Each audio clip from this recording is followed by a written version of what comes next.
నగడే తలదించిన చూడడంలోనే తెలుస్తుందిరా పడితే వదలడే తన పేరు విజయుడే వాడిని కంటిన్యూస్గా వాచ్ చేస్తూనే ఉండండి. వెళ్ళేం చెప్పావు? డాక్టర్ కేసు వాపస్ తీసుకున్నాడు. బతిమాలాను సార్.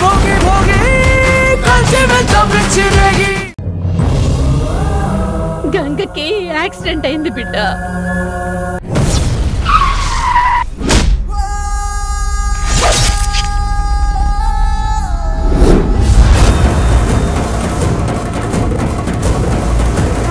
కూతుళ్ల క్షేమం కోసం రుక్మిణి చేస్తున్న బోనాల దీక్ష ఫలిస్తుందా? కొత్తగా రెక్కలొచ్చిన సాయంత్రం 6 గంటలకు.